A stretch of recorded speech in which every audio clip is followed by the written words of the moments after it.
Un saluto su Heavy Metal Heaven. Oggi ospitiamo una band nostrana che, pur perdendosi a tratti, in generale sa come incidere tra groove, metalcore e gent.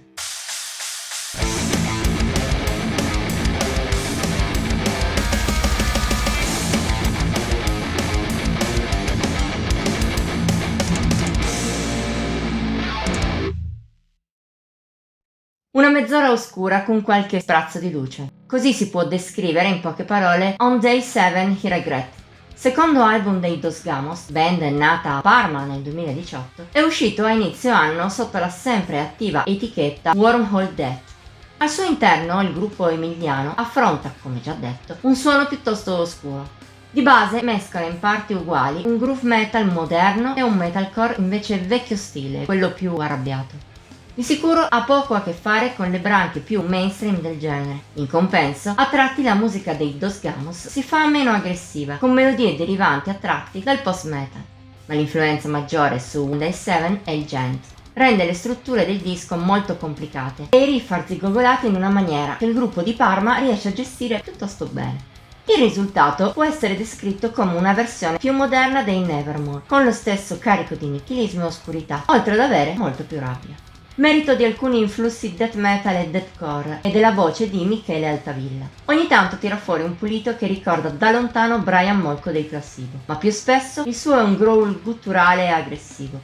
In ogni caso, proprio l'aggressività rappresenta la maggior debolezza dei Dos Gamos.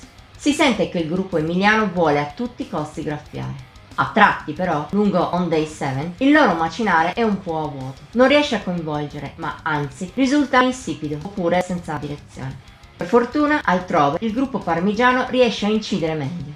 Merito in primis di una registrazione perfetta che valorizza al meglio i riff del gruppo, puliti e pesanti come macigni. Ma anche i Dos Gamos ci mettono del loro, grazie ad alcune trovate originali e tante altre che, pur non essendolo, risultano ben studiate per incidere. Sono buone idee che si possono apprezzare in diverse tracce lungo la scaletta, come Death Obeys. Gioca sull'alternanza tra tratti quadrati, gent groove, altri invece selvaggi, di influsso punk, che colpiscono con gran forza, con in più ritornelli puliti che danno un ulteriore contrasto con la loro malinconia. Questi ultimi sono presenti anche in Ivory Head. Quasi brillanti, creano un ottimo dualismo con una traccia per il resto non velocissima ma aggressiva, con i suoi elementi gent e deathcore. I brani migliori del disco sono tuttavia Apple of My Eye e la title track. La prima mostra un'evoluzione all'inizio lenta e groove metal, già molto potente, ma che col tempo diventa più intensa, pesante e incattivita, con dissonanze sempre più frequenti e un'atmosfera ammalata, prima di tornare all'origine. La seconda invece è intricatissima, con la sua evoluzione tecnica, al limite col progresso. Nonostante la tortuosità però, incide molto bene con la sua progressione ritmica, piena di riff grandiosi. Se poi altre tracce non sono a questi livelli, in fondo non è un difetto così grande, così come non lo è la lunghezza illimitata, come detto all'inizio, a una mezz'ora quasi precisa. Per concludere, On Day 7 He Regret non è certo un album da urlo, ma risulta solido e onesto.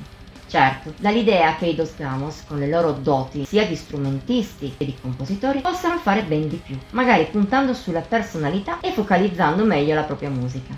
Anche così, tuttavia, rimangono un buon gruppo. Chi ama groove, gent, metalcore e metal moderno li apprezzerà comunque. Voto di Heavy Metal Heaven 79 su 100. La video recensione si chiude qui. Se ti è piaciuta dicelo nei commenti, oltre a mettere like e condividerla.